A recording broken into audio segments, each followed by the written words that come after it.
sesuai regulasi harus benar-benar terpenuhi syarat pembuktiannya sampai kepada nanti kita Bawaslu sendiri kalau memang itu didapati ada dugaan politik uang, nanti di sekretariat Bawaslu sendiri harus ada membuat namanya BDP, barang dugaan pelanggaran.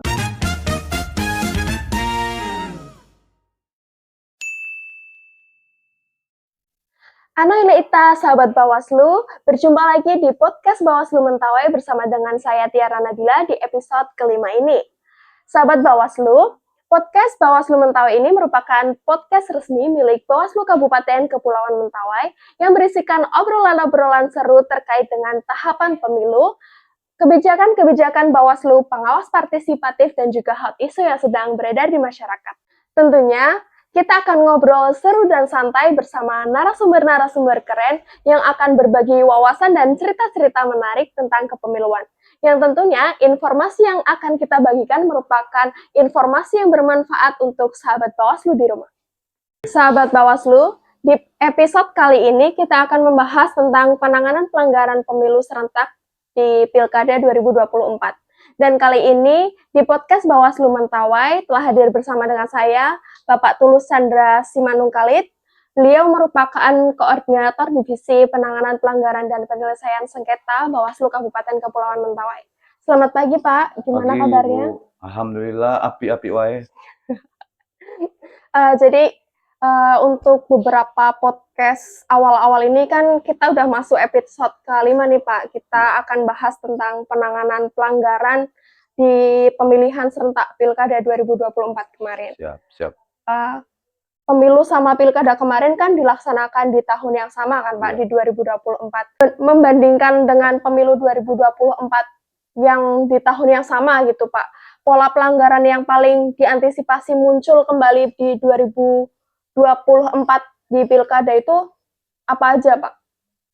Kalau perbandingannya di pemilu 2024 kan, kita waktu penanganan pelanggaran itu jauh lebih lama, relatif lama, karena kita dikenal dengan konsep 7+7. Jadi dalam pemilu itu ada 14 hari kerja. Nah, sementara dalam pilkada, kita hanya diberikan waktu 3+2, sama dengan 5 hari. Nah, hari dalam Perbawaslu 9 2024 itu tentang penanganan dugaan pelanggaran pemilihan gubernur, wakil gubernur, bupati, wakil bupati, wali kota, wakil wali kota. Harinya adalah hari kalender. Bayangin, hari kalender berarti 3+2 itu kita harus full menghabiskan yang telah ditetapkan oleh regulasi sebanyak 5 hari. Berarti di pilkada itu waktunya lebih singkat gitu ya Pak? Jauh lebih singkat, dan pada saat itu pengalaman kita kondisi alam Mentawai cukup ekstrim, jadi susah akses untuk ditembus, apalagi komunikasi karena masih berbasis kepulauan. Bicara soal penanganan pelanggaran gitu Pak, kan di masyarakat itu sendiri paling sering itu kan dengan money politik gitu Pak, politik uang. Di Bawaslu Mentawai itu sendiri ada nggak sih Pak tentang gimana cara menangani isu klasik seperti money politik sama netralitas ASN nih, terutama di lingkungan pemerintahan Mentawai ini kan pasti kalau pilkada itu lebih terasa gitu kan Pak tentang money politik sama netralitas ASN. Ya, yang pertama tentu isu politik uang ini kan memang tidak pernah habis dan selalu klasik ya. Karena kita dengar, kita rasa ada, tapi tidak bisa dibuktikan.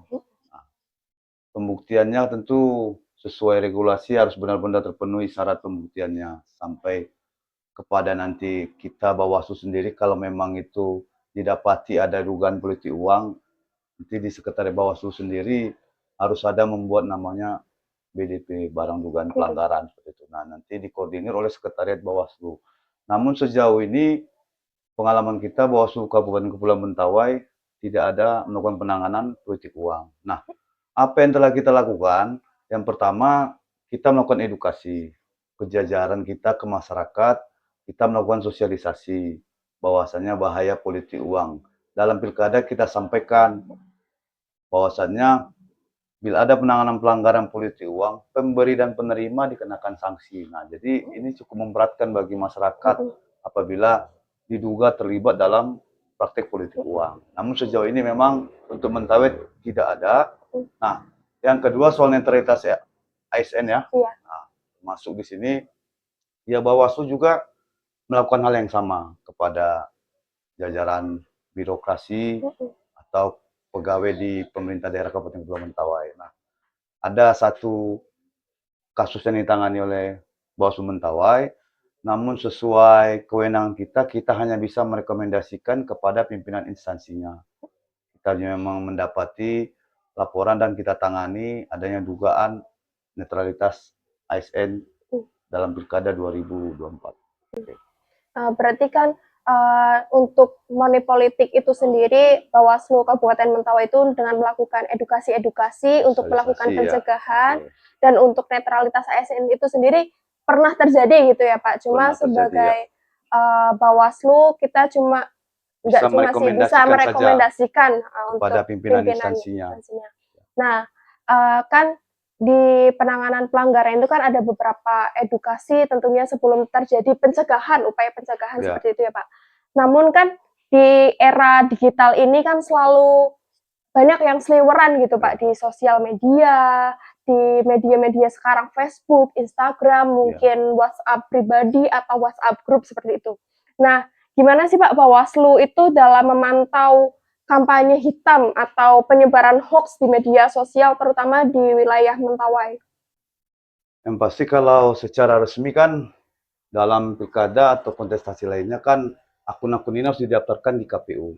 Dalam hal ini KPU Kabupaten Kepulauan Mentawai. Nah, proses pengawalan kita bisa lihat dari segi itu gitu. Nah, pertanyaannya bagaimana kalau ada akun-akun palsu, akun-akun bodong, mengangkat-angkat isu black campaign, isu sara. Nah, kita juga bisa melaporkan ini ke kepolisian sebenarnya, tetapi kan apakah kepolisian di Kabupaten Kepulauan Mentawai memiliki badan cyber sendiri untuk memantau akun-akun palsu ini. Kalau akun-akun resmi sudah jelas, sejauh yang saya ingat kemarin KPU menyatakan per kandidat itu ada 10 akun resmi gitu. Bisa jadi Facebook, Twitter, Instagram, sesuai dengan apanya ya, aplikasi yang ada. Iya. Nah, terus kan ada beberapa tahapan gitu Pak di dalam pilkada itu sendiri. Pastinya kan Bawaslu juga ingin mengajak masyarakat untuk berpartisipasi ketika mereka melihat suatu pelanggaran di pemilu atau pilkada itu sendiri. Jika masyarakat menemukan dugaan pelanggaran atau kemana sih Pak mereka harus melapor, terus apa aja sih persyaratan yang supaya laporan mereka itu bisa diproses?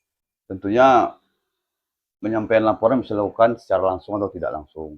Secara tidak langsung juga diatur regulasi, ada aplikasi yang disebut SIPP. Nah, untuk datang langsung bisa datang ke kantor Bawaslu. Nah, tentu dalam penyampaian laporan ini kita akan melihat kelayakan dari laporan ini, apakah bisa diregistrasi atau tidak, diregister atau tidak. Tentunya ada yang namanya syarat formil dan syarat material. Syarat formil ini secara sederhana dia harus mencakup identitas pelapor, identitas terlapor, dan waktu, kesesuaian waktu. Karena kesesuaian waktu kan jangan melebihi 7 hari sejak diketahui dugaan pelanggaran. Nah, kalau untuk unsur syarat material tadi kan sudah mencakup uraian kejadian, bukti, dan saksi-saksi. Terus Pak, kalau semuanya masyarakat itu sudah melaporkan gitu ke Bawaslu, butuh berapa lama sih Pak Bawaslu itu untuk memutus sebuah laporan pelanggaran? Terus perbedaannya sama pemilu sama pilkada itu berapa lama gitu? Sebenarnya kalau menyampaikan laporan, dia tidak ada perbedaan. Yang pasti dari kesesuaian waktu, termasuk dari syarat formil tadi ya, dia tidak boleh melebihi 7 hari dari diketahui terjadinya dugaan pelanggaran tadi. Nah, tentunya kalau sudah menyampaikan ke Bawaslu, nanti jajaran kita akan memverifikasi apakah ini semua syarat-syaratnya sudah lengkap, baru kita registrasi. Nah, nanti kajian awal akan dibuat, nanti pleno, nanti pimpinan Bawaslu sendiri akan melakukan pleno untuk menetapkan ini bisa diregister atau tidak. Nah, setelah itu tentunya kita akan membawakan ini, kalau ditemui ternyata ini dugaan tindak pidana pemilu atau pilkada, kita akan membawa ini ke sentra Gakumdu.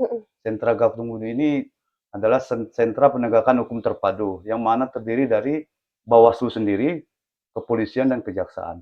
Nah, 1 kali 24 jam itu kita harus membawa ini ke rapat Gakumdu. Nah, bila mana nanti dibutuhkan tambahan, kalau ini bicara pilkada, kita diberi waktu 2 hari tambahan. Ini bisa meminta pendapat ahli. Nah, setelah ini memang selesai di SG pertama tadi, maka kita lakukan ke SG 2. Apakah ini diteruskan ke penyidikan, dalam hal ini kepolisian. Nah, nanti kepolisian sendiri punya batas hari kerjanya, batas masa penanganannya itu 14 hari kerja. Nah, termasuk selesai dari kepolisian nanti akan diserahkan ke kejaksaan untuk penuntutan sampai kepada persidangan, seperti itu. Sejauh ini yang dialami Bawaslu, yang ditangani Bawaslu, kita pernah sampai pada tahap penyidikan. Ya, itu penyidikan saja di tingkat kepolisian. Dan selesai dianggap gugur karena tidak terpenuhi syarat-syarat yang dianggap oleh pihak kepolisian. Jadi yang waktu itu dari laporan masyarakat atau dari temuan, Pak, yang sudah terjadi di Mentawai ini? Pada akhirnya awalnya dari informasi awal, namun setelah waktu berjalan, ini menjadi laporan. Nah, kita koordinasi ke pimpinan, diprioritaskan penanganan laporan. Seperti itu. Ya.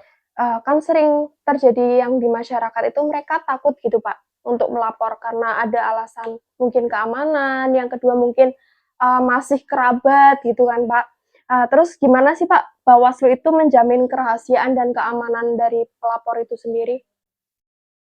Tentunya kalau bicara kerahasiaan kan dari syarat formil tadi kan sudah jelas harus identitas pelapor sudah harus diketahui. Nah, memang tentunya kita punya pihak kepolisian.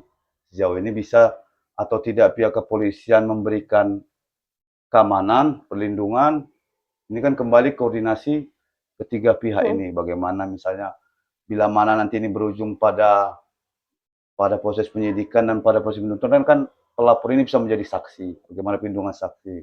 Nah, memang kita tahu ada LPSK, tetapi mudah-mudahan ke depan ada kerjasama yang baik antara Bawaslu RI dengan LPSK sendiri, Lembaga Perlindungan Saksi dan Korban. Nah, ini akan mempermudahkan dan memberikan rasa nyaman bagi para pelapor.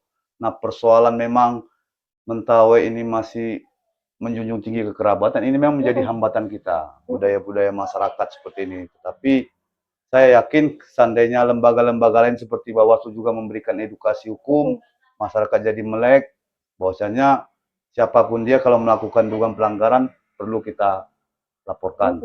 Ya. Jadi juga kita perlu keberanian masyarakat gitu ya, Pak. Selain dari Bawaslu juga memberikan edukasi terus ke masyarakat. Tentunya kita juga berharap di Bawaslu RI juga bekerja sama dengan lembaga LPSK atau lembaga semacam itu lain. Ya, untuk melindungi.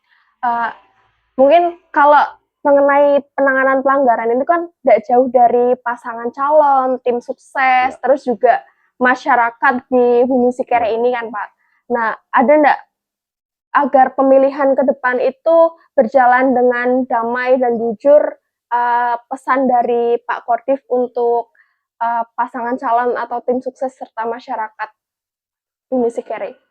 Tentunya kita meminta kepada peserta politik, peserta dalam proses politik ini, seperti yang disebut tadi, bisa jadi pasangan dalam pilkada, partai politik, tim sukses, untuk memberikan pendidikan politik bagi masyarakat. Nah, selain menjadi tugas KPU dan Bawaslu dalam melakukan edukasi sosialisasi terkait apa yang boleh dan apa yang tidak, nah terkait apa yang dilarang, apa yang tidak dilarang dalam regulasi kita, dalam hal ini kalau dia pemilu tentu Undang-Undang Nomor 7 Tahun 2017, dalam pilkada Undang-Undang Nomor 10 Tahun 2016. Nah, turunannya kita pasti punya Perbawaslu dan PKPU sendiri. Nah, kita juga meminta agar masyarakat tidak terjebak dalam praktek-praktek yang kita lakukan, sampaikan larangan tadi, misalnya politik uang, isu SARA. Nah, tentunya selain itu juga kita meminta jajaran kita juga bekerja seprofesional mungkin agar tidak terkena nanti dugaan pelanggaran kode etik. Nah, kepada unsur-unsur lain juga kita minta misalnya agar ini tidak menjadi masalah ke depan. Beberapa kali kita menangani laporan kepala desa tidak netral, terlibat dalam kampanye. Atau yang terakhir juga kepada ASN ASN ini bisa jadi P3K atau PNS sendiri, agar menjauhkan diri dari praktek-praktek kampanye atau politik praktis yang akan memberikan dampak buruk bagi perjalanan karir ke depan. Ya, itu bisa saya sampaikan. Terima kasih banyak Pak Tulus, saya mendapat banyak informasi yang tentunya sahabat Bawaslu di rumah juga mendapat banyak informasi tentang penanganan pelanggaran pemilu serentak di Pilkada 2024. Sebelum saya tutup nih Pak podcast hari ini, mungkin ada closing statement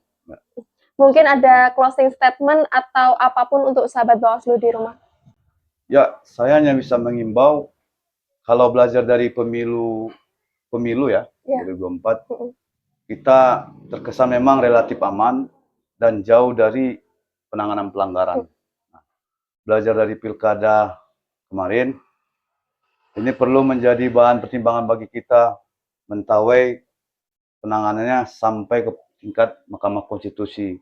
Bahkan dalam penanganan dugaan pelanggaran pidana pelanggaran pilkada itu sampai ke tahap proses penyidikan. Artinya itu sudah ditangani kepolisian. Nah, jadi untuk kedepannya saya menghimbau partai politik, tim sukses, atau sebutan lainnya, nah kontestan juga dalam pilkada nanti ke depannya, agar mempertimbangkan hal-hal ini. Jangan mengorbankan masyarakat kita dikarenakan kepentingan politik tertentu. Terima kasih.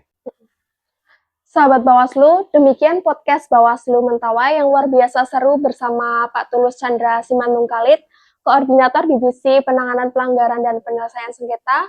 Dan pada akhirnya, saya Tiara Nabila, Bapak Tulus Chandra Simanungkalit, dan semua kru yang sedang bertugas mengucapkan Surah Sabayu. Sampai jumpa. Merdeka!